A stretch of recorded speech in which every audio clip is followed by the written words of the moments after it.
Anyways, so let's start. So मेरा नाम कासिम है, and I'm the founder CEO of a company called RemoteBase. So it's like a marketplace for software engineers. इसके बारे में हम थोड़ा कम बात करेंगे, ज़्यादा बात करेंगे about my journey as how was I able to move to the US, and then how can all of you follow a similar path or follow a similar journey.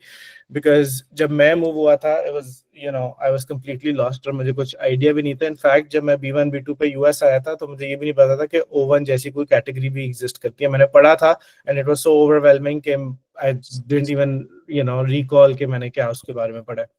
So session के अंदर हम 7-8 चीजें cover करेंगे. I will share my personal journey, कौन सी options हैं जो आप लोग अवेल कर सकते हैं.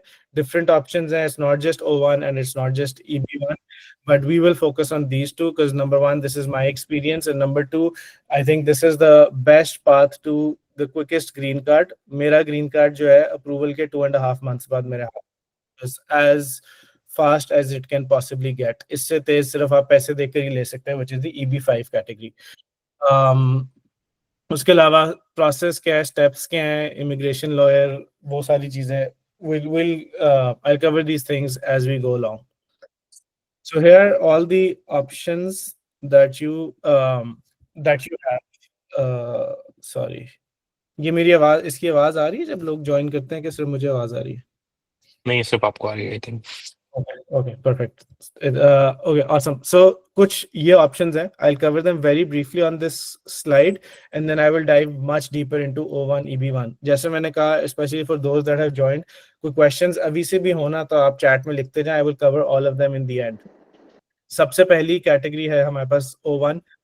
O1 is extraordinary ability.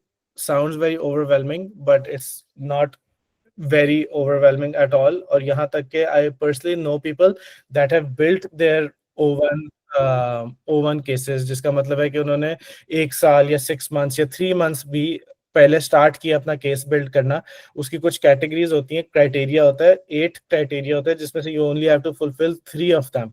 वो 3 आपके पूरे हो जाते हैं तो आपका केस अप्रूव हो जाता है. They don't even look at the 4th criteria. But when a lawyer files for your case, तो वो 4 to 5 कैटेगरीज आप अगर क्वालिफाई करते हैं तो वो आपका केस लेता है, क्योंकि उसकी बड़ी स्ट्रिंजेंट चेकिंग होती है और उसके अंदर 1 या 2 कैटेगरीज के अंदर वो आप लोगों को रिजेक्ट भी कर सकते हैं. सो अगर आपके पास 5 क्राइटेरिया और वो 2 में भी रिजेक्ट करते हैं और 3 पूरे होते हैं तो you get the visa. Second one, अच्छा, O1 के अंदर ये होता है कि 3 साल का वीजा होता है. I will get into this detail a little bit more as well. 3 साल का वीजा होता है, and then you can continue to renew it indefinitely जब तक आपका काम चल रहा है. And you need a petitioner. So petitioner का मतलब कि जिस तरह इमरान ने सवाल पूछा था in the start कि you should have a company in the US जो कि आपके behalf पे. अब इसमें भी इंटरेस्टिंग चीज है कि जो जब मैंने फाइल किया था तो I made the company myself, and then my company hired me as the CEO of my company. तो इसमें कोई मसला नहीं है कि आप जो है अपनी कंपनी आपकी है, you can hire yourself as the CEO. मेरा ही डॉक्यूमेंट आया था जिसपे साइन हुआ था कि मेरी XYZ सैलरी होगी और वो मेरी कंपनी जिसका मैं मेजॉरिटी शेयर होल्डर था उसने मुझे डॉक्यूमेंट इशू किया था. सो उसमें मसला नहीं है. You can be a petitioner yourself, but you will have to create a company and a legal entity जिसके थ्रू ये हो. सेकेंड ऑप्शन है हमारी EB1. अच्छा, EB1 और O1 is almost exactly the same in terms of criteria. The difference between O1 and EB1 is कि EB1 is the green card and O1 is the visa. So जो लोग US immediately या बहुत quickly move करना चाहते हैं, they start with the O1, क्योंकि O1 का process बहुत क्विक होता है. इसके अंदर एक प्रीमियम प्रोसेसिंग की नाम की चीज होती है जिससे 15 डेज के अंदर आपका केस अप्रूव हो जाता है. सो तकरीबन 1 to 2 months आपका लॉयर लेगा केस बनाने में, एंड देन 15 डेज में अप्रूव हो जाएगा. बिटवीन 1 to 3 months में you get your O1 visa, जिसके ऊपर फिर आप ट्रैवल कर सकते हैं. आपके पास 3 years and then you can apply for the EB1 green card, जिसमें एनीवेयर फ्रॉम, मेरा बहुत एक्सेप्शनल केस था कि बहुत जल्दी आ गया, बट अभी 7 to 8 months लग रहे हैं, but it can go up to 1.5 year as well green card के अंदर. Again, I'll cover these details thoda in detail in the next slides. Next, we have H1B.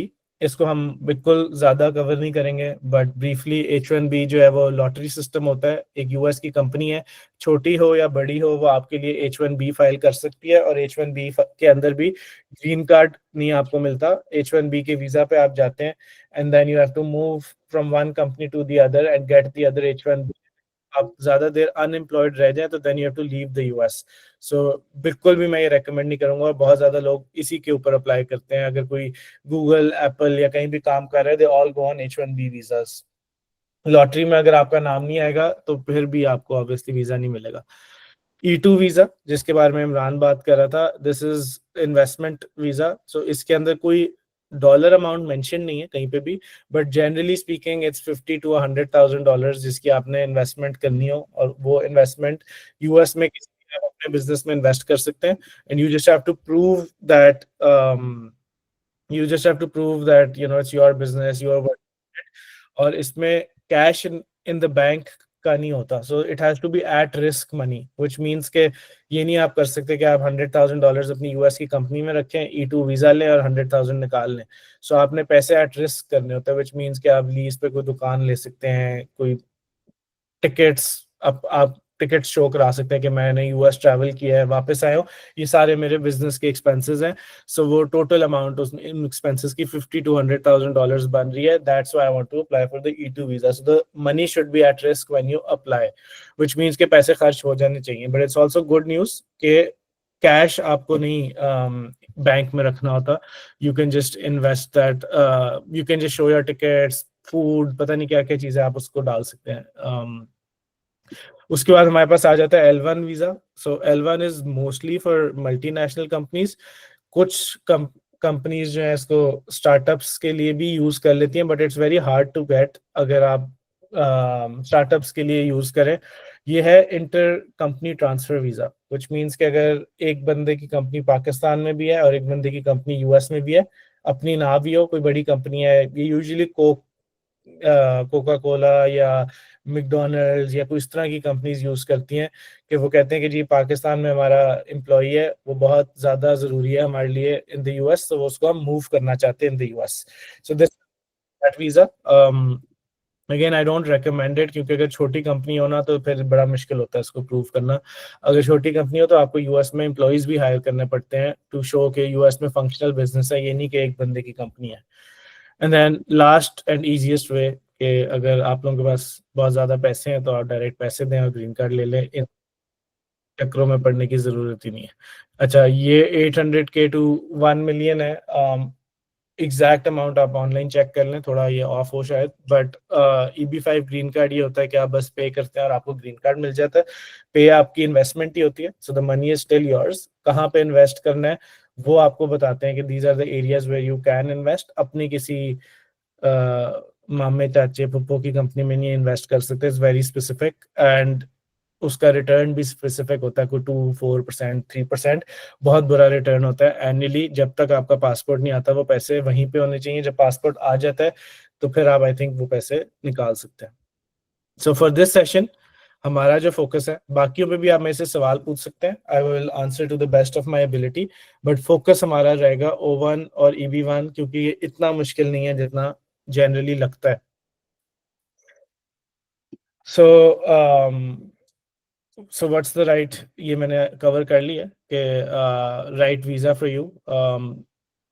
सारी चीजें मैंने बेसिकली कवर कर दी हैं। जो O1 और EB1 के क्राइटेरिया है वो हम अभी नेक्स्ट पे कवर करते हैं।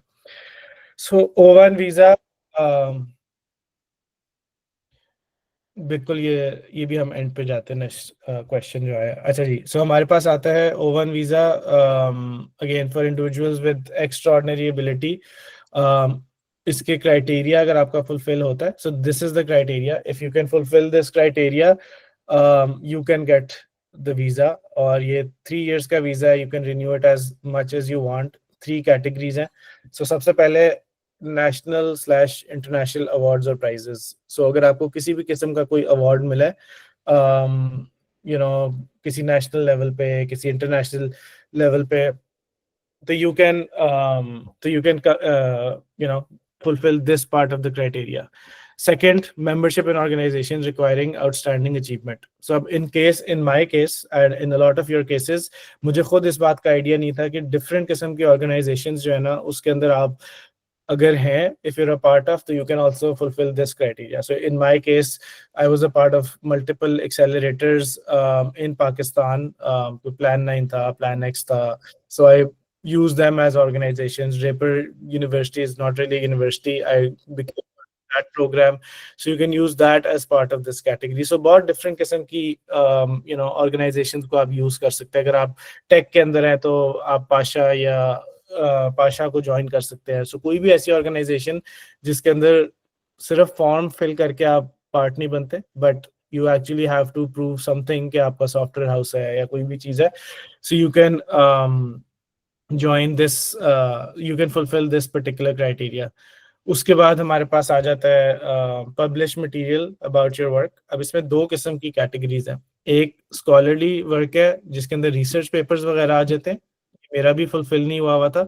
और एक आपका है कि आपके बारे में बहुत ज्यादा आर्टिकल्स लिखे गए हों. अब ये चीज जो है ना, क्या नाम है, आर्टिकल्स बहुत ज्यादा लिखे हो, ये this is something that I think is the most important out of all of these categories. If they cannot search you, they cannot look for you online, then it is very difficult to prove your case. So ये जितनी भी categories है ना, अगर आपके बारे में articles नहीं लिखे गए और नाम आपका कहीं पे नहीं मेंशन्ड, तो फिर भी मिल सकता है, but it just makes your life much more difficult. So और द गुड न्यूज इज, जो मैं आगे भी शेयर करूंगा, कि गुड न्यूज इज कि आप जो है ये सारे लिखवा भी सकते हैं. There like actual legit PR firms जिनको आप पे करके जियो में और इस तरह की जगहों पे आप अपने आर्टिकल्स लिखवा सकते हैं. इनफैक्ट ये जो news, this is a very unknown truth के जो न्यूज ऑर्गेनाइजेशंस है या जो स्टार्टअप की, जैसे हम लोगों ने फंड रेजिंग की थी या कोई और कंपनीज होती है, a lot of them you pay the PR agencies and then the PR agencies पे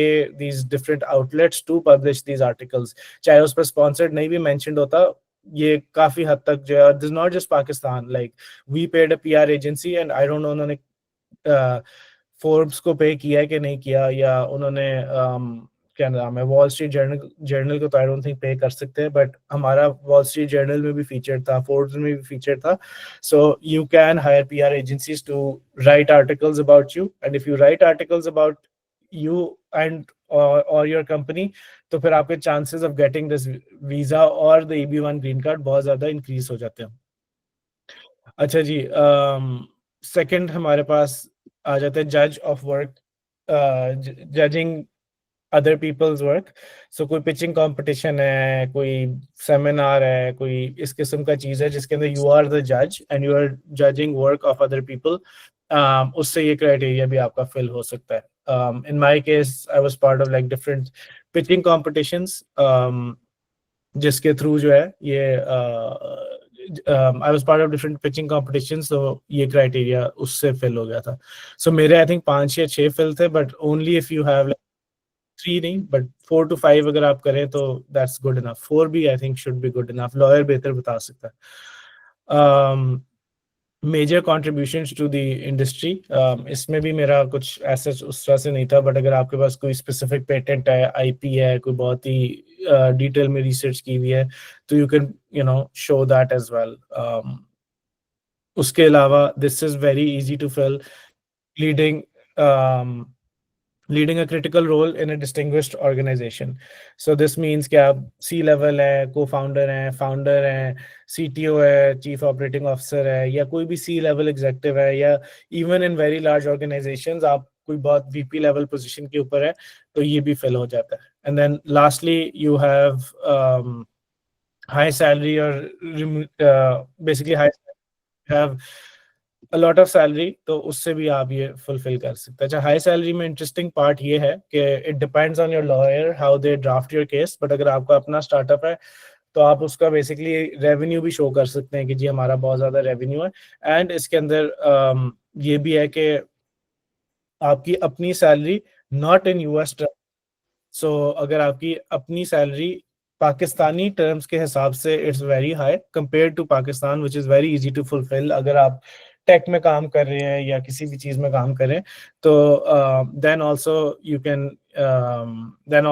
you can fulfil this criteria. So ये सारी आपकी कैटेगरीज हैं। इसके अंदर हाई सैलरी आई थिंक आसान है फिल करना। अगर आपका स्टार्टअप है, आप फाउंडर है, उसका हाई रेवेन्यू है, तो लॉयर एक ऐसा केस आपका बना सकता है कि आपका इसका क्वालिफाई आप कर जाएंगे। Again that depends on the lawyer. Range वगैरह कुछ नहीं है इसकी हाई सैलरी की। You just have to prove कि जी पाकिस्तान में आपके डोमेन के अंदर इतनी सैलरी जो है वो होती है और आपको इतनी मिलती है। ये अच्छा, सो O1 वीजा और EB1 वीजा के अंदर कोई आपको इस तरह का उन्होंने एग्जैक्ट नंबर्स कहीं भी नहीं लिखे हुए और ना बताए हुए कि जी आपकी 5 लाख रुपए सैलरी है तो हाई है, आपकी 2 लाख रुपए सैलरी है तो हाई है, आपकी 10 लाख रुपए सैलरी है तो हाई है। आपने अपना पूरा केस आपका लॉयर बिल्ड करता है जिसके अंदर वो बताता है क्या नाम है USCIS को, कि इसकी जो सैलरी है, चाहे वो 2 है, चाहे वो 5 है, चाहे वो 20 है, वो पाकिस्तान के हिसाब से बहुत हाई है और वो क्यों हाई है उसकी रीजनिंग बताता है। तो ये पूरा केस बनता है। It's like my case was like over 300 pages document जो कि लॉयर पूरा कंस्ट्रक्ट करता है based on the evidence that you provide. Again sounds super overwhelming, but ये सारा काम लॉयर का है। मुझे सिर्फ उसने ये सारी कैटेगरीज का एक गूगल ड्राइव का फोल्डर दिया था जिस पे I had to upload my documents, और उन डॉक्यूमेंट्स की बेस पे उसने मेरा पूरा केस कंस्ट्रक्ट किया था। सो ये सारा O1 की रिक्वायरमेंट है और यही सारी EB1 की रिक्वायरमेंट है। डिफरेंस क्या है उसकी मैंने पूरी एक अलग से स्लाइड बनाई हुई है। मैंने कुछ क्वेश्चंस भी कर लेता हूँ जी। रिकॉर्डिंग जो है हम इस सेशन की जो है बिल्कुल देंगे। How much high is good enough for PKR, again ये कोई उन्होंने अमाउंट नहीं बताया हुआ, ये आपका लॉयर प्रूव करेगा बेस्ड ऑन योर सैलरी के जी पाकिस्तान के हिसाब से। And in this particular domain, this is one of the highest salaries that you can get in Pakistan. Top 2% है, top 3% है। Again कुछ percentage नहीं है, but it should be high and you have to prove in the case. आपका काम है कि prove करना कि वो high है, उनका काम नहीं है आपको बताना कि कितनी सैलरी हाई होती है और कितनी सैलरी हाई नहीं होती। So anyone that's thinking of this route, I would recommend कि हाई सैलरी ये जो है उसके ऊपर जाए, लीडिंग और critical role in a distinguished organisation, उसके अंदर जाएं। अवार्ड अगर मिल सकता है इसके भी, बाय द वे खुद तो मैंने नहीं किया, personally know people that have paid to get awards. यहाँ तक कि प्रेसिडेंट से भी अवार्ड पे करके आपको मिल जाता है पाकिस्तान में। That's only specific to Pakistan कि यहाँ पे आप प्रेसिडेंट से भी पैसे दे के अवार्ड ले सकते हैं। उसके बाद हमारे पास है जी मेंबरशिप इन ऑर्गेनाइजेशंस। अगेन आपके पास अगर नहीं है तो ये आप अप्लाई करें डिफरेंट ऑर्गेनाइजेशंस के लिए। फोर्ब्स टेक्नोलॉजी काउंसिल एक है, आई डोंट नो अगर वो रेलेवेंट है कि नहीं, बिकॉज मैंने उसके लिए नहीं किया हुआ था, बट डिफरेंट ऑर्गेनाइजेशंस जो आपसे रेलेवेंट हैं, पाशा हो गया है कुछ, उसमें जितनों में अप्लाई कर सकते हैं करें। जज work of others, sorry, publish material about your work, so pay PR agencies to publish material about your work, अपने बारे में आर्टिकल लिखवाएं पे करके। ये सारी चीजें घर बैठ के नहीं होंगी, you have to actually get these things done अगर आपके क्राइटेरिया फुलफिल नहीं होते। एंड देन जज वर्क ऑफ अदर्स। सो ये 4-5 काफी ज्यादा हैं जो आसान है जो हम कर रहे हैं। अच्छा, आई am just going over the questions अगर इससे रेलेवेंट है। लॉयर फीस हम आगे जाके डिस्कस कर लेंगे। सही है, नेक्स्ट स्लाइड पे चलते हैं। Okay, I have already covered this. मैंने जो अभी बताया उसको शॉर्टलिस्ट मैंने कर दिया है। अवार्ड लें, मटेरियल पब्लिश कराएं, डिफरेंट लोगों के वर्क को जज करें। पेटेंट्स वगैरह मेरा भी फुलफिल नहीं हुआ था, so I don't have a lot of knowledge here. Leadership role अगर आपका है तो ग्रेट, अगर नहीं है तो फिर अपनी ऑर्गेनाइजेशन में उनको कहें कि आपको किसी ना किसी तरह वो करके दें ये criteria fulfil, if you're if you want to fulfill this part। and then salary पे मैंने काफी ज्यादा डिस्कशन कर दी हुई है। so I've covered this as well काफी कि PR भी जो है आप करवा सकते हैं, पैनलिस्ट और जज भी बन सकते हैं। You can request people in your school, in your university, या किसी इवेंट्स के ऊपर आप कर सकते हैं। You have to network your way into getting this done, but you can be a जज और अ पैनलिस्ट। इन अवार्ड्स भी कवर कर दिया है और बाकी चीजें भी हमने ये वाली कवर कर दी है। So long story short, if you are a business owner, if you are a founder, if you have your own company, तो ये जितनी भी चीजें हैं ना, ये सारी आप बड़े आराम से पूरी कर सकते हैं. They're not as hard as they seem. Yes, judging startup competitions does work. So मेरे भी startup competitions ही judge किए थे, and that qualified as a criteria. उसके अलावा जी Hamza Ishtiaq, you have to register a company in the US for the O1 visa. EB1 के लिए आपको नहीं कराना पड़ता. EB1 में भी कवर करने लगा हूं. अच्छा जी, एवरेज कॉस्ट जो है वो ये होती है, टू $15,000 जो है वो सीधा आपका लॉयर लेता है. तो लॉयर की फीस है जो आपका पूरा केस बिल्ड करता है, जो 300 to 350 पेजेस का केस होता है, वो सारा जो लॉयर बिल्ड करता है वो ये कॉस्ट होती है. डिफरेंट लॉयर्स हैं, वो डिफरेंट चार्ज करते हैं. So just read their reviews.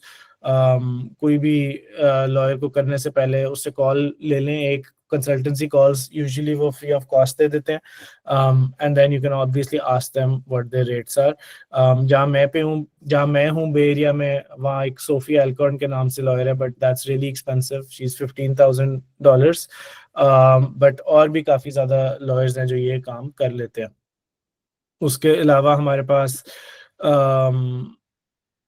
Fees USCIS की फाइलिंग फीस है, वो $460 है. And then we have premium processing. तो प्रीमियम प्रोसेसिंग के अंदर ये होता है कि विद इन 2 weeks आपके केस का जो है वो आंसर USCIS को देना ही देना होता है, विच मीन्स के you file a case and within 2 weeks आपको आंसर मिलना चाहिए. इसका लास्ट 2500 था. I recently check before this presentation, तो आई थिंक ये इंक्रीज होकर $2800 हो गया. अच्छा, प्रीमियम प्रोसेसिंग भी आपको लॉयर बताएगा आपने करना है कि नहीं करना. सो this is not about the money. ये बाय द वे पैसे डायरेक्ट गवर्नमेंट को जाते हैं. ये पैसों की बात नहीं है. अगर तो केसेस लॉयर को पता है वो कितने केसेस फाइल कर रहे हैं, अगर तो आपके बहुत ज्यादा केसेस फाइल हो रहे हैं और बहुत ज्यादा रिजेक्शन रेट हाई है, तो वो फिर प्रीमियम प्रोसेसिंग कहता है कि ना करो. In my case he told me not to do premium processing, क्योंकि उसने फिर वो करते ही है कि अगर उनके पास इनफ टाइम नहीं है USCIS के पास आपका केस रिव्यू करने के लिए, तो then what they will do is कि वो आपको RFE दे देते हैं 2 weeks के अंदर ही. RFE is request for evidence, ताकि उनके पास इतना टाइम हो कि वो फिर केस को अच्छी तरह से रिव्यू कर सके. लेकिन अगर आपके पास RFE आ जाता है तो फिर आपका केस फंस जाता है. सो प्रीमियम प्रोसेसिंग करनी है या नहीं करनी, ये बात आपको लॉयर बताएगा based on the current situation, कि उसको क्या लगता है कि कितने केसेस रिजेक्ट हो रहे हैं और कितने नहीं हो रहे. बाकी कॉस्ट एडहॉक है. कोई PR एजेंसी अगर आप हायर करेंगे आर्टिकल लिखने की, तो उसको क्या पे करेंगे, और whatever else you're paying, वो सारी obviously सेपरेट है. कोई अगर आप प्रेसिडेंट साहब को पैसे देंगे अवार्ड लेने के लिए, तो उसकी कॉस्ट भी सेपरेट है. So those are just some costs associated, but do expect this to be the ballpark figure in total जो कि आपको करना पड़ेगा. नेक्स्ट चलते हैं जी. व्हाट इज जी company should can you work on O1 visa. O1 visa पे आप सिर्फ और सिर्फ उस कंपनी के लिए काम कर सकते हैं जिस कंपनी ने आपके लिए O1 वीजा फाइल किया. उसके अलावा आप किसी कंपनी के लिए काम नहीं कर सकते. अगर आप काम करेंगे तो आपको काफी ज्यादा प्रॉब्लम्स फेस हो सकती है. सो अगर आप पैसे भी विड्रॉ कर रहे हैं तो सिर्फ उसी कंपनी से करने हैं जिसके लिए जिसने आपका वीजा फाइल किया. आप you should company should be on your name question mark. नहीं, कंपनी किसी के भी नाम पे हो सकती है वो आपके लिए, लेकिन उसने O1 फाइल करना जरूरी है कंपनी का, बट वो किसी के भी नाम पे डजंट मैटर. बट पिटिशनर आपको चाहिए, सो कंपनी आपको चाहिए ही चाहिए. Can be converted to O1 visa. बिल्कुल B1 B2 कन्वर्ट हो सकता है O1 के ऊपर. ये मैं आगे जाके कवर करूंगा. ठीक है, बाकी स्पेसिफिक क्वेश्चन है वो हम बाद में हैंडल करते हैं. Change of status versus consular processing. तो चेंज ऑफ स्टेटस क्या होता है? चेंज ऑफ स्टेटस होता है कि आप US के अंदर हैं, आप आते हैं US के अंदर B1 B2 पे आते हैं जो टूरिस्ट वीजा, और आप कहते हैं कि जी मेरा माइंड चेंज हो गया, मैं US आया हूँ, मुझे US बहुत पसंद आया और मैं इधर मूव होना चाहता हूँ. that is change of status. You have to wait, I think 30 or 60 or 90 days before you can file for a change of status. आप change of status file करते हैं and then you stay in the US. जब तक आपका change of status approve नहीं होता तब तक आप US में रहते हैं, आप बाहर travel नहीं कर सकते. जब आप travel करेंगे तो फिर आपका जो है वो cancel हो जाएगा. So if you travel outside the US when you are on a change of status तो आपका केस कैंसिल हो जाएगा. So you have to be in the US. जब आपका अप्रूव हो जाता है केस, फिर आप ट्रैवल करेंगे, फिर आप पाकिस्तान आएंगे and then you will get the visa sticker from the office, जो भी एम्बेसी है, फ्रॉम द यूएस एम्बेसी. और फिर आप कहीं पाकिस्तान यूएस फ्रीली ट्रैवल कर सकते हैं, आपको किसी किस्म का कोई मसला नहीं है. चेंज ऑफ स्टेटस का एडवांटेज ये है कि इट इज आपके ज़्यादा हायर चांसेस होते हैं, क्योंकि once you are in the US तो फिर आपके लिए जो है क्या नाम है, आसान है, आपको मिल जाए. आपका कंपटीशन भी बहुत ज़्यादा डाइवर्स किस्म के लोगों से होता है. So there very high chances कि आपको चेंज ऑफ स्टेटस में मिल जाए. मैंने भी चेंज ऑफ स्टेटस किया था. लॉयर्स भी ये रेकमेंड करते हैं चेंज ऑफ स्टेटस करें. चेंज ऑफ स्टेटस तब होता है अगर आपके पास B1 B2 है और आप यूएस के अंदर आ जाएं, उसके बाद आप चेंज ऑफ स्टेटस करा सकते हैं. That's how I did it as well. So उसके बाद जो कॉन्सुलर प्रोसेसिंग है वो आप पाकिस्तान से बैठ के भी कर सकते हैं. This is a more lengthier process, जिसके अंदर सबसे पहले आपका USCIS केस अप्रूव करता है और फिर वो एम्बेसी को भेजता है कि जी ये केस है, ये हमने अप्रूव कर दिया, अब आप इस बंदे का इंटरव्यू कर ले. दोनों केसेस में इंटरव्यू होता है, लेकिन चेंज ऑफ स्टेटस में नेवर हर्ड ऑफ एनीबडी जिसका चेंज ऑफ स्टेटस के अंदर इंटरव्यू के ऊपर जाके उसको कहा हो कि जी आपको हमने वीजा नहीं देना. सो चेंज ऑफ स्टेटस एक दफा अप्रूव हो जाए तो 99.99% आपका इंटरव्यू क्लियर ही होता है. मेरा इंटरव्यू 30 सेकंड्स का भी नहीं हुआ था. मतलब literally I went, they said कि जी हाउ डू यू क्वालिफाई या for the criteria and sorry आप म्यूट कर देते हैं प्लीज.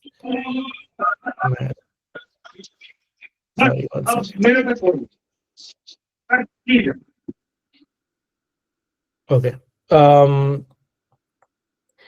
सो अब इसमें क्या रिकमेंडेशन है? रिकमेंडेशन ये है कि B1 B2 है और अगर आप पाकिस्तान से दूर रह सकते हैं for some time, so go for change of status. America travel करें, 2 महीने बाद 3 महीने बाद चेंज ऑफ स्टेटस अप्लाई करें. Stay in the US 6 months 8 months. I got stuck here for 8 months. जब वीजा आ जाए then you can travel wherever. But अगर आपके पास नहीं है then you can go for the CP process.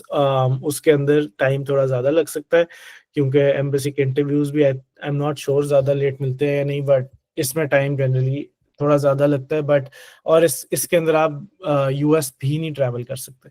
सो अगर आपने O1 फाइल किया हुआ है, करने को कर सकते हैं, O1 फाइल किया हुआ है और आपके पास B1 B2 है और आप US जाते हैं B1 B2 के लिए, तो या अगर आप B1 B2 के लिए अप्लाई करते हैं और आपने O1 फाइल किया हुआ है तो एम्बेसी कह सकती है कि आपकी intent to come to the US गलत है, कि आप काम करना चाहते हैं वहां पे तो आप टूरिस्ट वीजा पे क्यों आ रहे हैं. सो अगर B1 B2 है तो पहले US ट्रैवल करें and then file for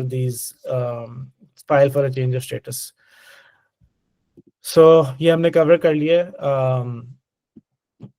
CPS के फिर इन पाकिस्तान, इसके लिए आपको इंटरव्यू भी देना पड़ता है. ये सारी चीजें हमने कवर कर ली हैं. You can just go over it on the screen. तब तक मैं क्वेश्चंस देख लेता हूँ उससे रेलेवेंट है कि नहीं.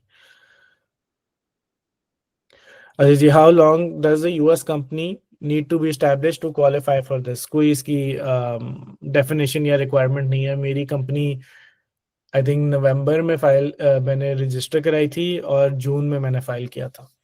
तो 5-6 months. बट अगर आप B1 B2 पे जा रहे हैं तो जाते साथ रजिस्टर करा ले, 2-3 महीने आप वैसे ही वेट करेंगे, उसके बाद आप फाइल कर सकते हैं.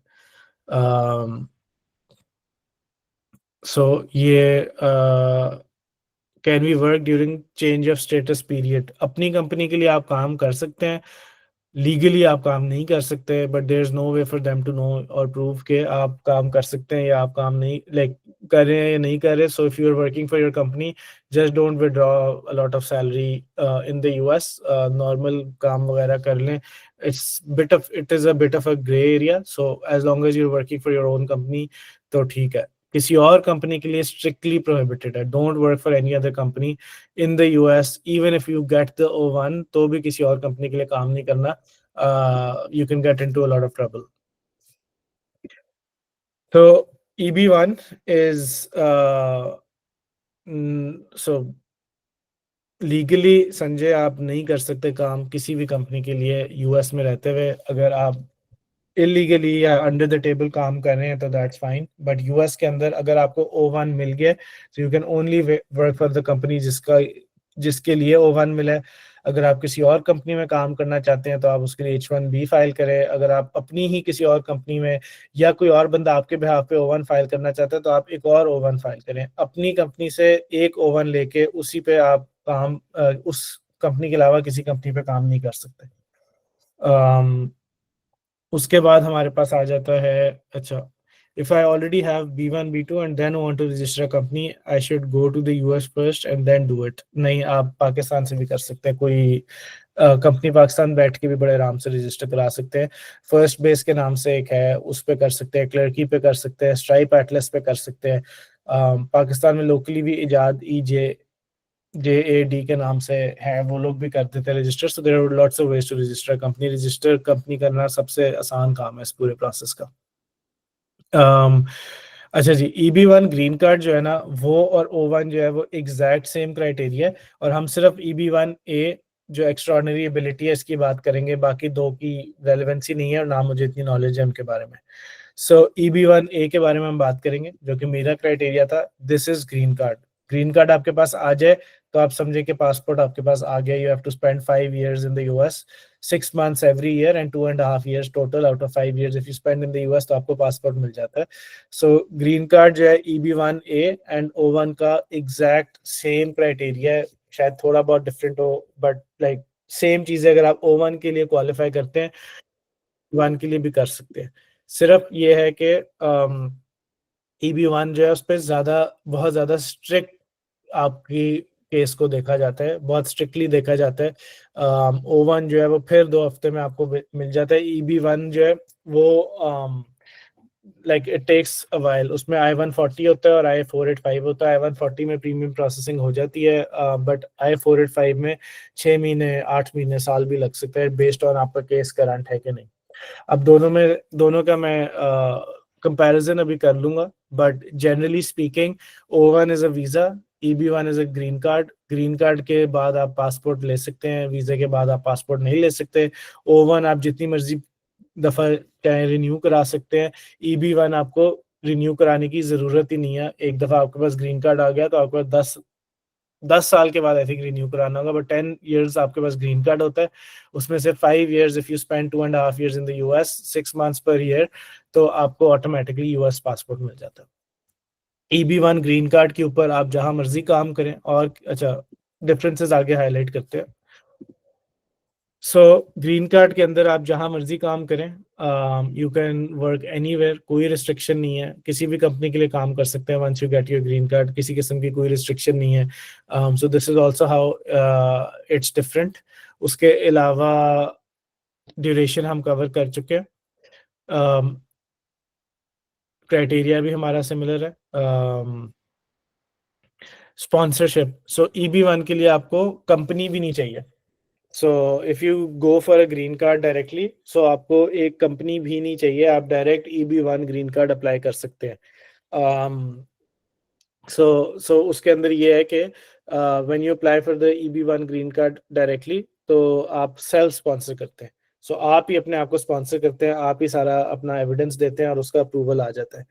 नाउ अब हर बंदा EB1 क्यों नहीं करता, और मैंने इतनी लंबी कहानी O1 पे क्यों सुनाई है, उसकी वजह यह है कि EB1 बहुत ज्यादा टाइम ले जाता है। सो अगर आप पाकिस्तान से कर रहे हैं, सो एक्सपेक्ट एटलीस्ट 8 to 18 months का टाइम पीरियड, जो कि ऊपर भी जा सकता है और नीचे भी जा सकता है। बिल्कुल सही। कमेंट के अंदर उमर सिद्दीक ने कहा कि ये कॉस्टिंग गलत लिखी हुई है। सो ये कॉस्टिंग O1 की है और ये कॉस्टिंग EB1 की है। So this is incorrect. So EB1 is more expensive and O1 is less expensive. ये जो है लॉयर की फीस होती है और there's nothing we can do about it. जो US के लॉयर्स हैं वो इतनी ही फीस चार्ज करते हैं। So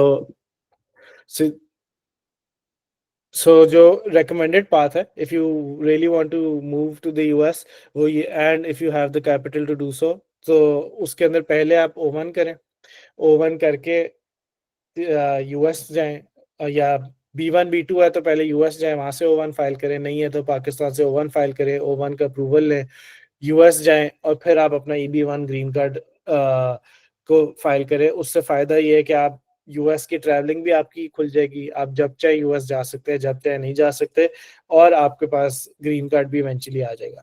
बट अगर आपके पास कोई अर्जेंसी नहीं है यूएस जाने की, तो फिर आप ग्रीन कार्ड डायरेक्ट फाइल कर सकते हैं, and then you will wait 6 to 18 months जिसमें आपका ग्रीन कार्ड आएगा। इसका एक नुकसान ये भी है कि अगर आप एक दफा EB1 ग्रीन कार्ड फाइल कर देते हैं और प्रोसेस आपका चल जाता है, और फिर आप B1 B2 के लिए जाते हैं कि जी मुझे टूरिस्ट वीजा दे, तो वो कह सकते हैं कि आपकी इंटेंट वहां पे मूव होने की है, तो हम आपको वीजा नहीं देंगे क्योंकि आपने ग्रीन कार्ड ऑलरेडी फाइल किया हुआ है, तो आप वीजा क्यों ले रहे हैं। अब ये ऑब्वियसली एम्बेसी के ऊपर है कि वो आपको कर सकते हैं कि नहीं, रोकते हैं कि नहीं आपका टूरिस्ट वीजा।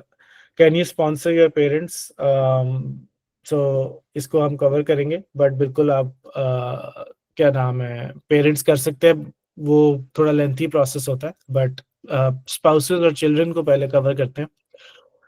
इसमें भी फर्क है, O1 वीजा के अंदर आपके स्पाउसेस एंड चिल्ड्रन जो है वो O3 वीजा पे आ सकते हैं, लेकिन वो यूएस में काम नहीं कर सकते, so they will not be able to work in the US under any company, आपकी कंपनी या किसी और कंपनी। लेकिन EB1 के अंदर once they get the green card they can work any for any company, उसमें कोई मसला नहीं है। so ultimate target यही है कि EB1 लेना है, तो जिससे सबकी जिंदगी सॉर्ट हो जाती है। अच्छा जी, उसके बाद so that's overall everything। अब because we got such an overwhelming response, तो मैंने एक छोटा सा प्रोग्राम भी डिजाइन किया है which is technically free, I will cover that as well, where I'm gonna pick like 20ish companies, 10 to 20 companies, जो के 10 to 20 people जो कि ये फाइल करना चाहते हैं, उसका मैं फॉर्म शेयर कर देता हूँ। You can fill it out, and I'll help you out in making sure के I can just review your documents etc. There will be an upfront cost, ये कॉस्ट मुझे नहीं जा रही, ये कॉस्ट लॉयर की उसमें से हम डिडक्ट कर लेंगे, but the only reason that I want to charge this is because I don't want के I put in a lot of effort और फिर बंदा कहे कि मैं तो फाइल ही नहीं करना, या मैं फाइल करना ही नहीं चाहता, या मुझे EB1 चाहिए ही नहीं है, तो that's something that I don't want. So this is going to be upfront, जो कि पेमेंट जो है वो आपकी लॉयर की पेमेंट में से डिडक्ट हो जाएगी। लॉयर से मेरी कल मीटिंग है, I have scheduled a few meetings, जिसके अंदर मैं कोशिश करूंगा कि हमें कोई बल्क रेट मिल जाए, सो जो ये 10 to 20 लोग होंगे या कंपनीज होंगी, वो लॉयर को उनको डिस्काउंट वगैरह दे दे, तो that's also going to be great. Plus मैंने उसको कह दिया कि ये जो फीस है ये अपफ्रंट वाला वो डिडक्ट कर देगा। ईमेल पे मेरी से बात हो गई है, अब next I will have a call with him, but this is a really exciting thing कि if you really are serious about this, it's not costing you anything, क्योंकि ये जो पैसे है ये उससे एडजस्ट हो जाएंगे लॉयर की फीस से, so it's not costing you anything, but I can help you out। बहुत ज़्यादा टाइम नहीं दूंगा, but I can do like at least one on one एक सेशन कर सकता हूँ, थोड़ा आपको गाइड कर सकता हूँ, केस की मैं आपको ड्राइव्स बना के दे सकता हूँ, so that you can have your documents ready, review भी कर सकता हूँ, and then you'll have a meeting with the lawyer, and then आप जाने और lawyer जाने, you can coordinate with the lawyer however you want to do it। So that's the overall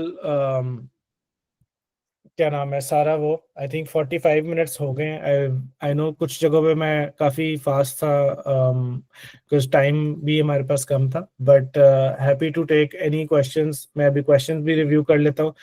at the same time मैं ये दोनों links share कर रहा हूँ। प्लीज़ ये Slack group, if you want to stay connected and learn more and be part of these sessions, तो ये Slack group join कर लें। इसके अलावा और भी काफ़ी सेशंस होंगे जिनमें मैं काफ़ी डिफरेंट चीज़ें कवर करूँगा। अभी अभी मैंने बनाया तो इसकी कोई इमेज वगैरह नहीं है। And then if you are very seriously interested in applying for the EB1 और O1, तो आप ये फॉर्म फिल कर लें। This is for the O1/EB1 accelerator, जिसकी मैंने अभी बात की है, where I'll actually help you do this, but you will have to pay the $950 so that I know you are serious, and if you are serious तो वो फिर lawyer की फीस में से डिडक्ट हो जाएगा. So that's the overall sum. किसी के पहला तो सवाल मेरा ये है, अच्छा आखिरी, सो मैं अपनी जर्नी भी शेयर कर देता हूँ जो मैं शुरू में करना भूल गया था. So I got quickly, so I got 2 O1s and 1 green card, obviously 1 green card, और यूएस में टूरिस्ट वीजा पे आया था, B1 B2 पे. O1 का मुझे आइडिया भी नहीं था कि क्या होता है क्या नहीं होता, ब्रीफली मैंने उसके बारे में पढ़ा हुआ था. I came to the US, इधर आके आई फिगर्ड आउट के okay you know I want to move here. So O1 जो है, that's the right category for me. After speaking to multiple people, multiple lawyers, it was very overwhelming for me. मुझे ये सारी चीज़ें बिल्कुल समझ नहीं आ रही थी कि इतना ज़्यादा डेटा मैं कहाँ से लेकर आऊँगा और मैं कैसे पूरा करूँगा. But I got both my O1 approved without any RFEs. कोई request for evidence नहीं मुझे आया, कोई proof नहीं मांगा. दोनों मेरे O1 approve हुए हैं. केस भी मेरे पास, मेरा केस पड़ा हुआ है, very well constructed by the lawyer, 350 pages का. एंड देन ग्रीन कार्ड भी मेरा 2 महीने में अप्रूव होके, अप्रूव 5 दिनों में हुआ है I-140, और 2 महीने, 2.5 months बाद green card, including the I-140 time period, मेरे पास मेरा ग्रीन कार्ड हाथ में था. So I have had a very good experience with all of this. I have friends जिनको RFE भी आए हुए हैं, आई हैव फ्रेंड्स जिनका रिजेक्ट भी हुआ है. लॉन्ग स्टोरी शॉर्ट, जिसका रिजेक्ट भी हुआ उसने 2 दफा रिजेक्ट करा के तीसरी दफा अप्रूव करवा ही लिया था, उसने अपना क्राइटेरिया पूरा कर लिया था. So you can get this done if you are really serious about it. So that's the overall presentation. This was helpful. अच्छा, अब हम क्वेश्चंस पे करते हैं. आप you can open up your mic and ask questions. तब तक मैं इधर भी क्वेश्चंस पढ़ रहा हूँ. अस्सलाम वालेकुम. वालेकुम अस्सलाम जी हमजा. जी, मेरा क्वेश्चन ये है कि जैसे पाकिस्तान में आपने फ्रीलांसिंग स्टार्ट की लेट्स से, और आपने इधर कंसल्टेंसी अपनी फॉर्म बना ली और पाशा से रजिस्टर हो गए, तो यहाँ से पाकिस्तान से बैठे आपने जो है वो यूएस में कंपनी रजिस्टर करने के, बहुत सारी कंपनीज एलएलसी रजिस्टर करती हैं, तो क्या एलएलसी रजिस्टर करना इज इक्विवेलेंट टू जो आप बात कर रहे हैं कि कंपनी रजिस्टर करवानी है? और इसमें अभी जो आपने प्रेजेंटेशन शेयर की है, इसमें मतलब बज़ाहिर तो क्राइटेरिया नहीं मीट हो रहा, तो जो अगर हम साइन अप करते हैं तो वो लॉयर हमें हेल्प करेगा क्राइटेरिया मीट करने में, या हमारा पहले से ही फिल होना चाहिए? नहीं, सो सेकंड क्वेश्चन से पहले स्टार्ट करते हैं. क्राइटेरिया फुलफिल करना आपका काम है. सो अच्छा. जो मैंने वो फॉर्म शेयर किया है उसके अंदर सिर्फ अगर आपको लगता है कि आप इसके अंदर एफर्ट पुट करना चाहते हैं, कैन यू हियर मी? हाँ जी, हाँ जी. ओके, तो अगर आपको लगता है आप इसमें एफर्ट पुट करना चाहते हैं और आप फुलफिल कर सकते हैं तो then I can help you. Help कैसे कर सकता हूँ? मैं आपको किसी PR एजेंसी से इंट्रो करा सकता हूँ जो आपके बारे में आर्टिकल लिख ले. अब आप और वो आपस में क्या कर रहे हैं, that's entirely up to you and the PR agency. इसी तरह मैं आपको लॉयर से इंट्रो करा सकता हूँ जो बता सकता है. बट अगर आपका क्राइटेरिया फुलफिल नहीं हो रहा तो लॉयर से इंट्रो का कोई फायदा नहीं है. लॉयर आपके साथ मीटिंग करेगा, शायद $500 भी चार्ज कर ले, और आपको वो यही कहेगा कि आपका क्राइटेरिया फुलफिल नहीं हो रहा. क्राइटेरिया फुलफिल करना आपका काम है. असिस्टेंस मैं दे सकता हूँ, बट क्राइटेरिया मैं फुलफिल करके, कोई भी आपको फुलफिल करके नहीं देगा. You have to put in the work. ठीक है. और जो ओवन, सॉरी, फर्स्ट क्वेश्चन भी था. फर्स्ट क्वेश्चन जो है वो, या आप कंपनी रजिस्टर करा लें यूएस में, LLC करा लें या डेलीवेट सी कॉर्प करा लें, डजंट मैटर. और वो काउंटलेस ऐसी वेबसाइट्स हैं जिनके थ्रू आप करा सकते हैं. कुछ के मैंने नाम दे दिए हैं, Clerky, Stripe Atlas, First Base IO है आई थिंक, या इस तरह से नाम है. किसी ने भी लीगल जूम या कुछ इस तरह का भी नाम लिखा था. सो देयर लॉट्स ऑफ जो ऑर्गेनाइजेशन जो आपकी कंपनी रजिस्टर करा देते हैं. ठीक है, थैंक यू. अस्सलाम वालेकुम, दिस इज अमार. मेरा क्वेश्चन ये है कि मेरे पास ऑलरेडी B1 B2 है. I am trying to understand के why is O1 so important. मतलब क्या डायरेक्टली मैं अगर EB1 को स्टार्ट कर दूं, because I am not in a rush, लेकिन फिर भी मैं जानना चाहता हूं कि क्या कोई एडवांटेज देता है आपको O1? बिल्कुल। अगर if you are not in a rush तो O1 जो है वो बहुत मैसिव एडवांटेज नहीं देता, बट इफ यू आर, क्योंकि EB1 के ऊपर ग्रीन कार्ड पे कितना भी टाइम लग सकता है, 6 महीने भी लग सकते हैं, 1.5 ईयर भी लग सकता है। वैसे तो if you have B1 B2 तो आपको वो एयरपोर्ट पे मोस्ट प्रॉब्ली 99% नहीं रोकेंगे, बट वो पूछ भी सकते हैं कि जी आप क्यों आए हैं, अगर आपने ग्रीन कार्ड फाइल किया हुआ है। Very rare chance, I have not heard कि किसी को उस तरह मसला हुआ। But if you are in a rush, और रश का मतलब कि अगर आप चाहते हैं कि आप विद इन अ ईयर भी यूएस मूव होना चाहते हैं, तो भी आपको O1 की राउट जाना है। सो O1 आपको सिर्फ ये अलाउ करता है कि आप यूएस और पाकिस्तान फ्रीली मूव कर सकें और अपना ग्रीन कार्ड अप्लाई कर दें, और कोई भी किस्म का बीच में मैसिव गैप ना आए। सिर्फ I-485 जब अप्लाई करते हैं आई थिंक तब थोड़ा सा गैप आता है, लेकिन यूजुअली लॉयर्स 2 रीजंस की वजह से एडवाइस करते हैं। एक तो डबल पैसे कमाने के लिए, क्योंकि वो O1 पे भी पैसे कमाते हैं, EB1 पे भी कमाते हैं, और दूसरा सेकेंडली कि O1 बहुत क्विक है, आपको फॉरन O1 मिल जाएगा, तो फिर आप ट्रैवल कर सकते हैं, आप यूएस में काम कर सकते हैं, आप यूएस में सैलरी ले सकते हैं। B1 B2 पे आप सिर्फ यूएस विजिट कर सकते हैं, वहां पे आप काम नहीं कर सकते। And I personally no a case जिसके अंदर एक बंदे ने यूएस जाके B1 B2 पे अपने बैंक अकाउंट में पैसे लिए थे और उसको एयरपोर्ट से डिपोर्ट कर दिया था next time that he went to the US. I personally know somebody जिसके साथ ये हुआ है। सो O1 से फिर आप एटलीस्ट खुल के जो मर्जी काम करें, यूएस में कोई मसला नहीं होता। I hope that answers the question. Right. Thank you so much. अस्सलाम वालेकुम। वालेकुम सलाम जी। राशिद हियर। जी कासिम जी सबसे पहले तो बहुत शुक्रिया for the informative presentation, thank you so very much. मैं आपसे NIW के बारे में जानना चाह रहा था कि वो उसके बारे में वो कौन सी टाइप है और क्या रिकमेंड करते हैं आप? सो NIW के बारे में ऑनेस्टली मेरे पास बहुत ज़्यादा इंफॉर्मेशन नहीं है, बिकॉज मैंने उसके लिए अप्लाई नहीं किया। इट्स नेशनल इंटरेस्ट वेवर, जिसके अंदर नेशनल आप इंटरेस्ट बेसिकली, वेवर, या मुझे पता है, मतलब obviously I have a few friends that have applied for it. क्या नाम है, पर्सनली मैंने उस पर अप्लाई नहीं किया, बट उसके अंदर ये होता है कि बस आपको थोड़ा ज़्यादा रिगरसली प्रूव करना होता है कि why you're extraordinary and why they should like get you into the US। कोई आपने PhD की हो, कोई आपका बहुत ही नेशनल इम्पोर्टेंस हो, you know you're best of the best in something, तो उसके लिए फिर आप वो कर सकते हैं। उसके बाद बस like that's as much as I know about it. I would not recommend it unless कि आपकी कोई बहुत ही एक्सेप्शनल चीज़ है। अगर आपके पास EB1 है तो why would you go for an NIW which is just harder to get in my opinion। But मुझे इतनी इनफ इंफॉर्मेशन नहीं है कि मैं आपका क्वेश्चन सही तरह से आंसर कर सकूं। Okay, thank you very much. Okay, so Assalamualaikum. I have a question. First of all, thank you for arranging this session. मेरा सवाल है O1 से रिलेटेड। आपने एक पॉइंट रेज किया कि अगर एक बंदा अप्लाई कर रहा है O1 के लिए, तो उसके स्पाउस और बच्चे जो हैं वो O3 में ही आएंगे।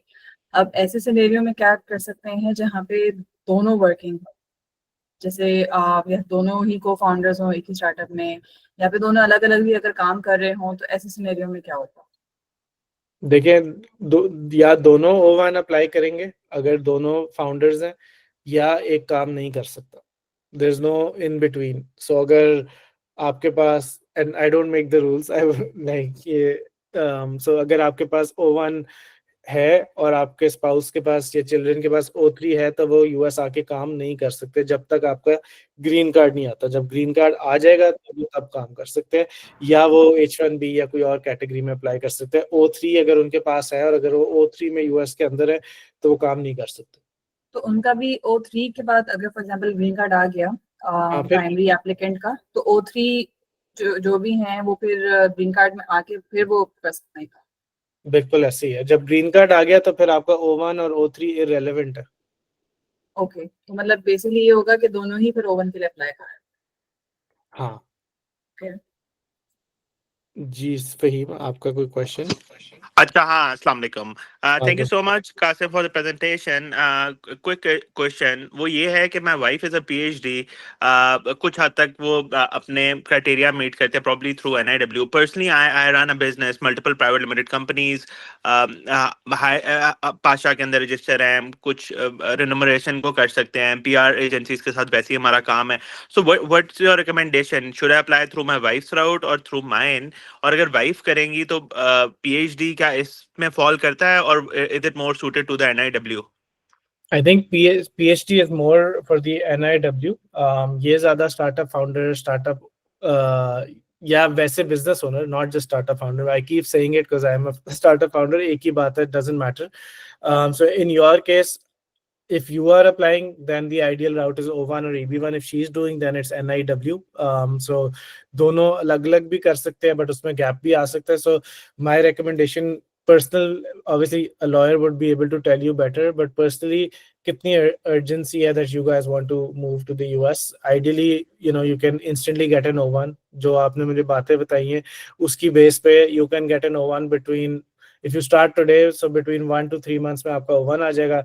She can go there on an O3, then you apply for a green card. Once she gets a green card, then she can work. Otherwise, she can't work in the US, or she can apply for an NIW separately. Now that's up to you how you do it, but you qualify for the EB1, and O1 she qualifies for the NIW, as based on what you've told me so far.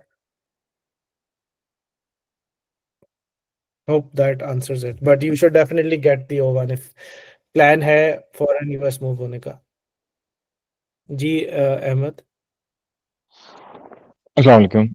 Walaikum Again, first of all, thank you so much, Qasim bhai, for organizing the whole session. This was really helpful and really informative. And for the Okay. question, you were, I think, gonna mention something around the parents wala point, but I think शायद वो miss हो गया. तो if you have like any idea around that, तो it would be great if you can please share that as well. Thanks so much. Ji, so I think parents को आप कर सकते हैं sponsor. I will have to check, but it takes a lot of time. I think कोई 5-6 साल या उससे भी ज़्यादा लगते हैं. But I will have to check because मैंने parents वाला route खुद personally नहीं किया. As in, you like have to like already stay there after getting the green card for 5 to 6 years and then apply for the parents. हाँ, so green card पे आप parents के लिए apply भी नहीं कर सकते. So आप पहले passport लेंगे, passport आएगा, then you can sponsor your parents. Okay, ठीक है, that makes sense. Thanks so much. Passport is 5 to 6 years. आपका passport आएगा, उसके बाद आप sponsor करेंगे, उसके बाद भी कुछ time लगता है. वो कितना time है वो मुझे नहीं idea.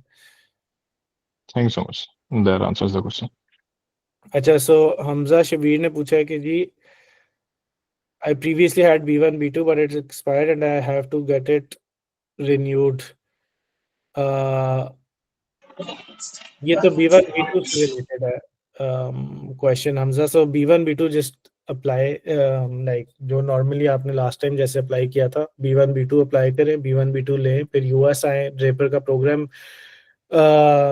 Draper के program पे जाएं, और जब Draper के program पे जाएंगे, if you want to move to the US, then you apply for your O1 and get a change of status. Qasim भाई, आप अपना ड्रेपर का जर्नी बता सकते हैं थोड़ा सा? How was that?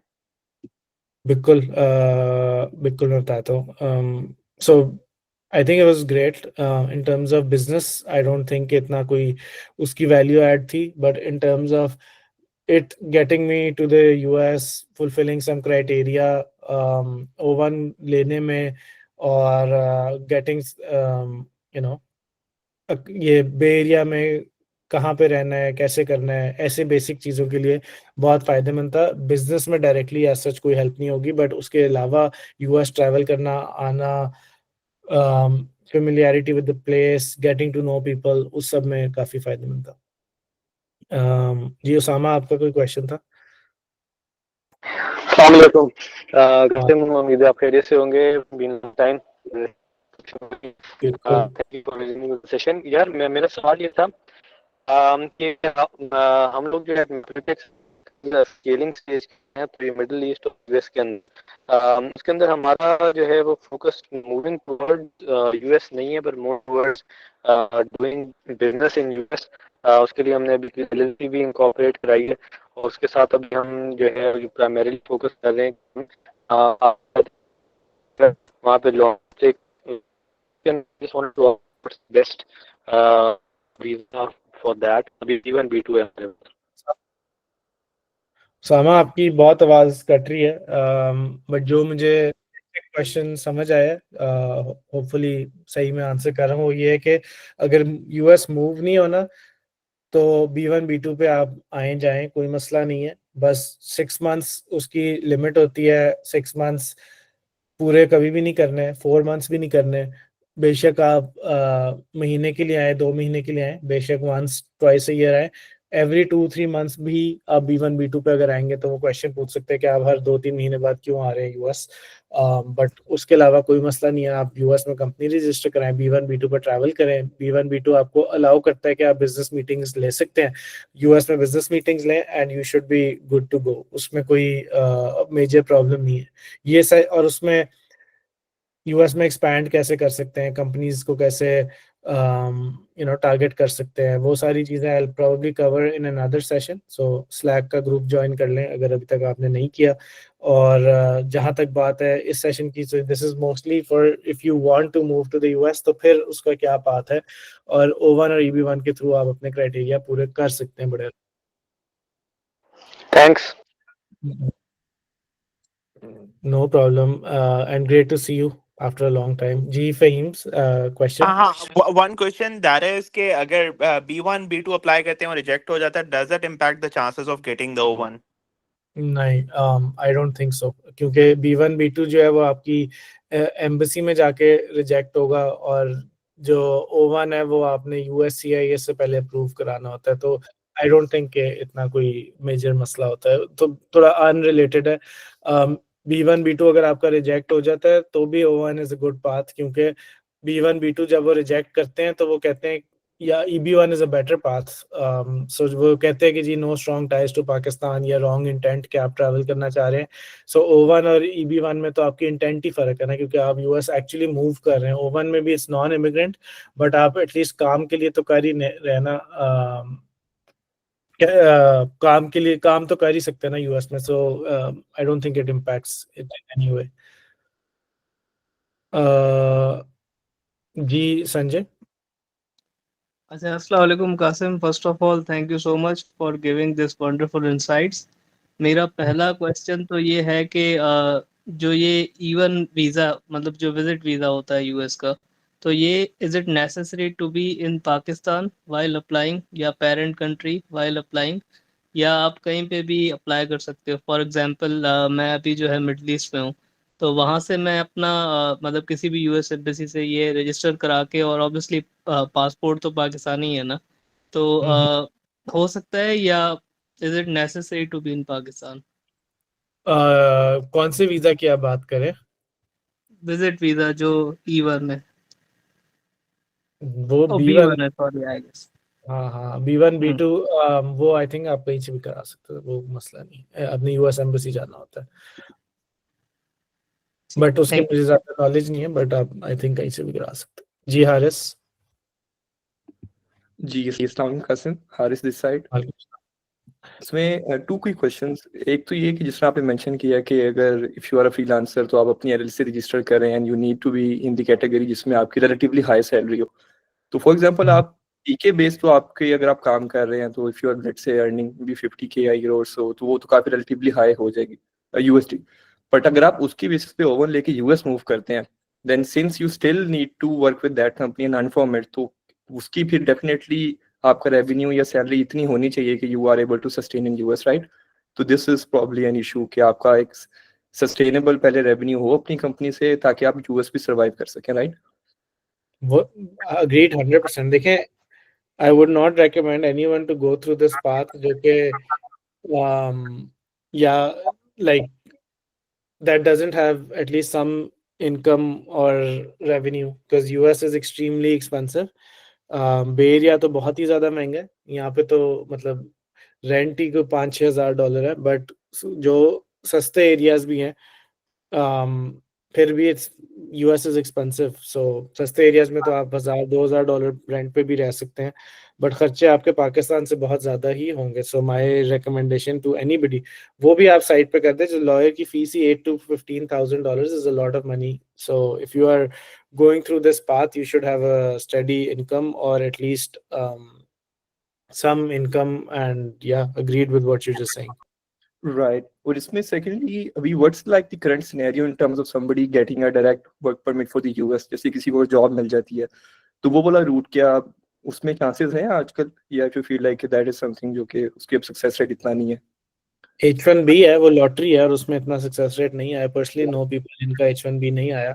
अब मैं कोई आपको एनेक्डोटल परसेंटेज दे सकता हूँ, मुझे एग्जैक्ट परसेंटेज नहीं पता, बट आई थिंक कि कोई 30-40% चांस होता है आपका वो लगने का, और आई थिंक 2 या 3 दफा आप अप्लाई कर सकते हो। राइट हाँ। बिल्कुल ठीक है। जस्ट एक final quick question, just need your like candid advice के आपकी जिस तरह कम्युनिटी में I am sure you will have European founders as well, तो for people who don't again meet the revenue criteria, या जो more likely they can get a job in Europe वाली side पे, तो आपके पर्सपेक्टिव से US versus Europe पे कुछ जनरल थॉट्स आपकी के you know is like how is the European market like, and for example still people who get there might be better off if they eventually move to the US from there?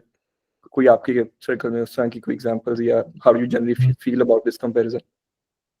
देखिए, ये तो person to person very करता है। Long term की जहां तक बात करें, उस पर मैं आपका पाथ क्या है, पहले आप यूरोप जाते हैं फिर यूएस जाते हैं, वो it's a very personal choice.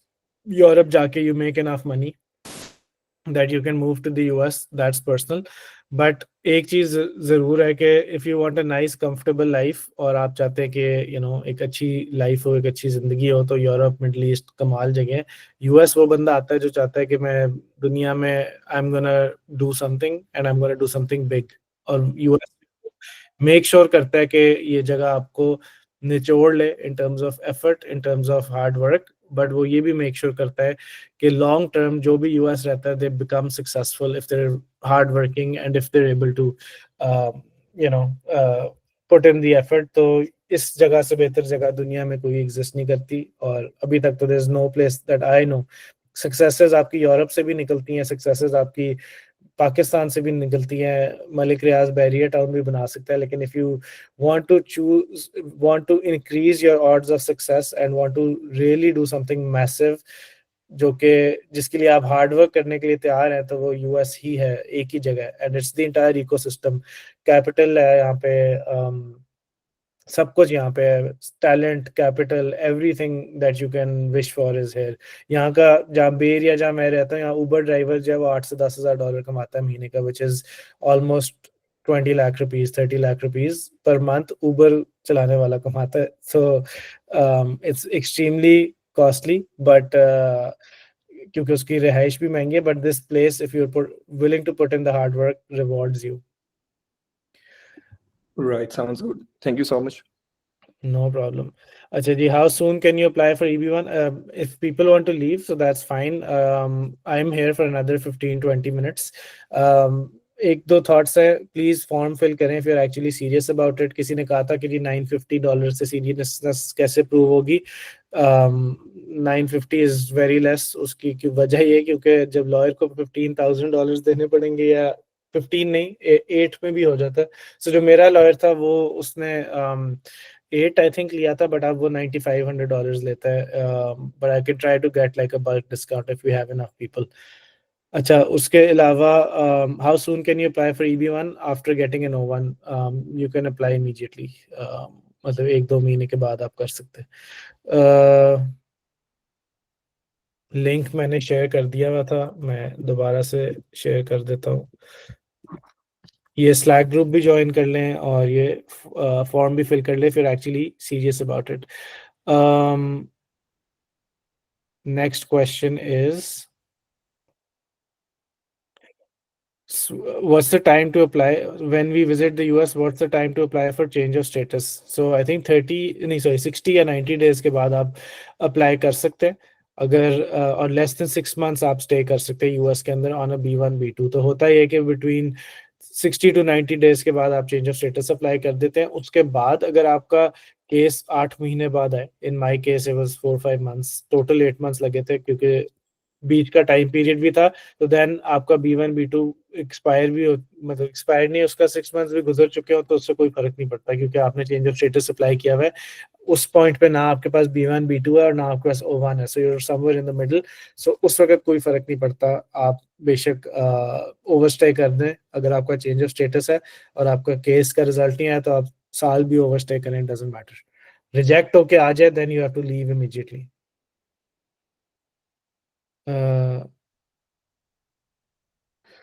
What else? Recording बिल्कुल इस सेशन की मिल जाएगी। What's the right time to change status on visiting US on visitor visa? ये भी मैंने कवर कर दिया।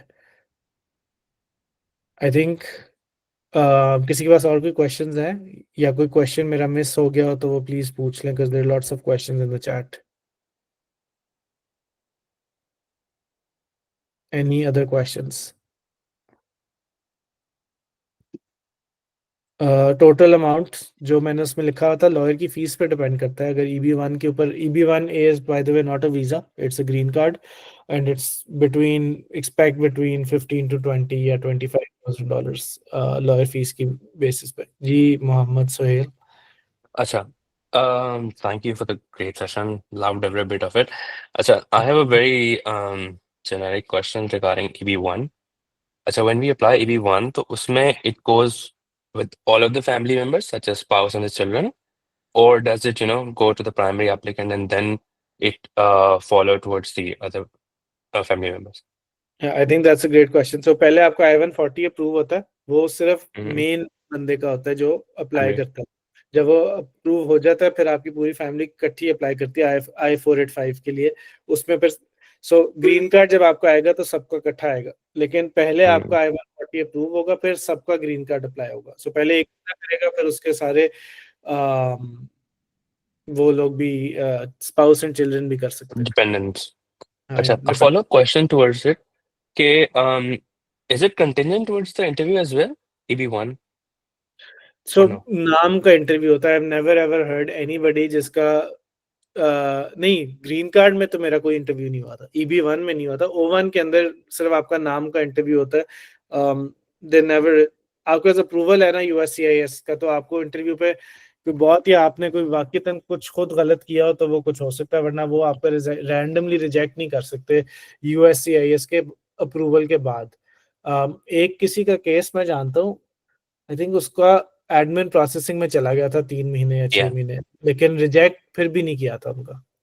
अच्छा, it isn't necessary कि हम inland हैं या मतलब हम कहीं foreign embassy में इंटरव्यू दे रहे हैं तब भी सेम सिनारियो है, they'll consider USCIS approval, या वो ये होगा कि थोड़ा सा countries like पाकिस्तान थोड़ा सा strict है interview process.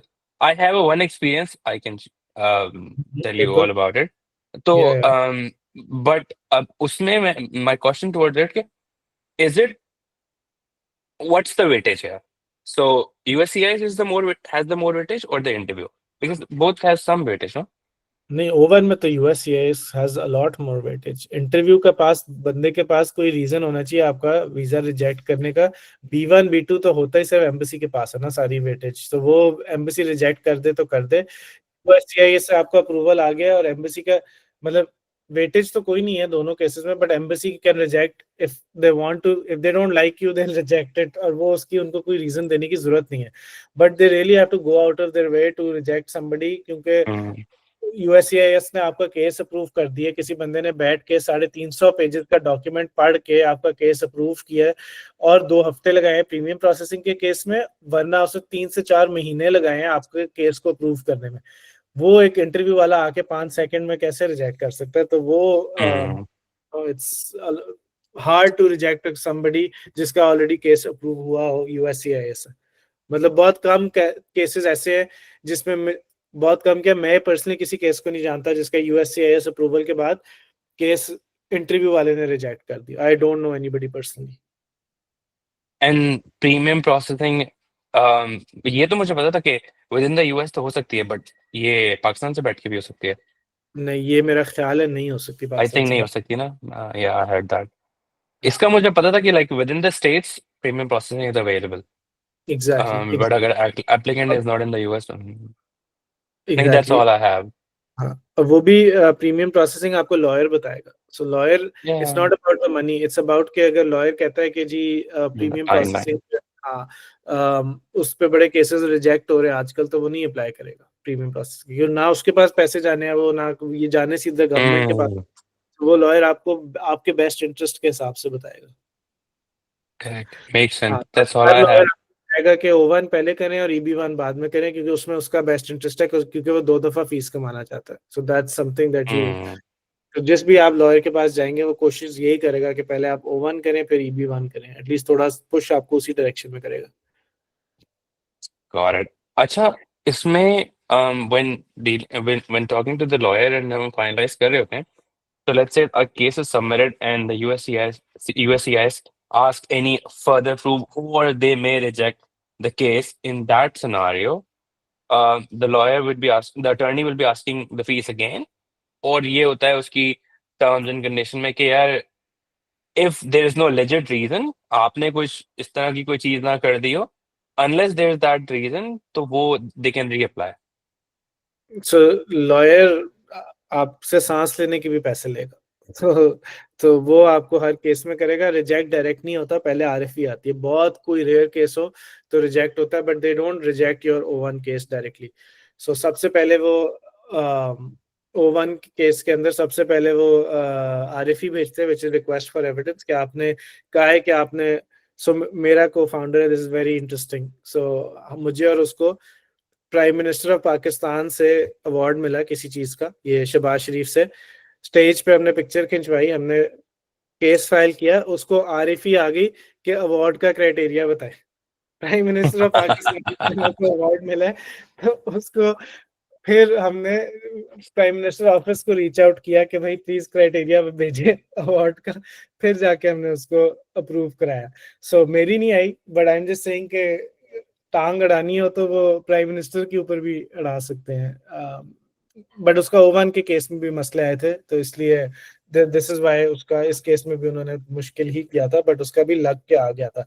By the way, less known fact, और ये मुझे प्रेजेंटेशन की शुरू में मेंशन करना चाहिए था, क्योंकि अब सिर्फ 40 लोग रह गए, वो ये है कि केस आपका जो लॉयर है वो एक दफा ले तो वो भी कोशिश यही करता है कि अप्रूव हो जाए। 95% प्लस अप्रूवल रेट है O1 और बाकी वीजास के। अब वो अप्रूवल रेट इसलिए कि हर बंदे का लग जाता है, वो अप्रूवल रेट इसलिए क्योंकि लॉयर केस ही तब उठाता है क्योंकि अगर आपका केस बन रहा हो, लेकिन इतना बड़ा अप्रूवल रेट है, B1 B2 से बहुत ज्यादा अप्रूवल रेट है O1 का। Got it. अच्छा, and if somebody is not in a rush, you would recommend go with EB1 directly. हाँ, अगर रश नहीं है तो फिर आराम से केस पूरा करें और EB1 करें। And but you think it can get it done in about maximum in 3 years, या उससे ज्यादा लग सकता है? नहीं, आई थिंक 1.5 ईयर की गेम है, अनलेस ट्रम्प आ जाए तो फिर कुछ भी हो सकता है। आ रहा है वैसे वो, just so you know. Funding तो देखी होगी आपने। अच्छा जी, what's the success rate if lawyer has taken up your case? 95% plus, ये जो अभी मैंने मेंशन किया है। During B1 B2 stay, if your O1 took like 8 to 10 months, what are options of revenue generating during that time? ये तो अब आपने खुद फिगर आउट करना है। If your company is making money और आप O1 के अंदर हैं, तो बस आप फिर उस पर सर्वाइवल करें जब तक वो नहीं होता, आता नहीं है आपका case. So what's your opinion on E2 investment visa? देखिए, E2 इन्वेस्टमेंट से it's not leading to a green card. तो आप 50,000 दे के, 50 बड़ा लोअर एंड है, 50 to 100,000 दे के अपना अगर बिजनेस स्टार्ट करते हैं, तो क्या नाम है, आप कर सकते हैं E2, लेकिन उस पर आपको ग्रीन कार्ड नहीं मिलेगा। आप E2 10 साल भी रिन्यू कराते रहे, आपको ग्रीन कार्ड नहीं मिलेगा। So it doesn't lead to a green card. O1 kind of does, क्योंकि आप O1 अप्लाई करके उसके बाद EB1 अप्लाई कर सकते हैं। सेशन की रिकॉर्डिंग मैं बाय ईमेल होपफुली भेज दूंगा। Offshore consultancy a good option for successful US startup और प्रोडक्ट बेस्ड? सब टू यू, दोनों के प्रोज एंड कॉन्स है। दोनों केसेस में आप O1 EB1 अप्लाई कर सकते हैं। Is there a self-assessment or qualification? बस for the accelerator, please form fill कर दें and I'll review your LinkedIn, and if I think कि थोड़ा बहुत काम करके case ready हो सकता है तो I'll help you out. So is O1 and EB1 applied after coming to US on B1 B2? नहीं, पाकिस्तान से बैठ के भी हो सकता है.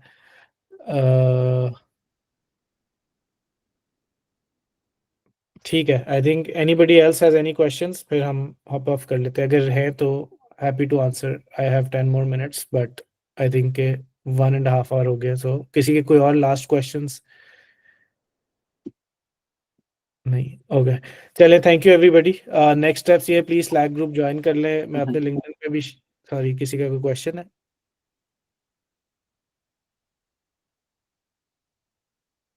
नहीं, कोई क्वेश्चन नहीं. ठीक है.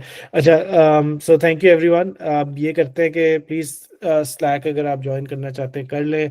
लिंक्डइन के ऊपर जो है मैं पोस्ट करता रहूँगा about any other upcoming sessions. Email भी कर दूंगा टू एवरीवन दैट अप्लाइड. और अगर कोई, if anybody of you wants to be part of the accelerator or whatever, और आपको लगता है कुछ क्राइटेरिया पूरा हो रहा है, just need some help and support, so I'm happy to help out there as well.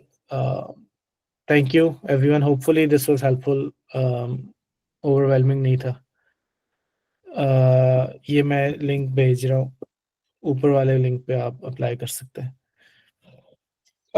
Copy कर लें क्योंकि जब भी कॉल एंड हो जाएगी तो फिर ये आपके पास लिंक नहीं रहेगा. Thank you everyone. Take care. Thank you so much, Qasim bhai. Thank you. Thank you, Qasim. Take care. Hafiz. Thank you. Hafiz.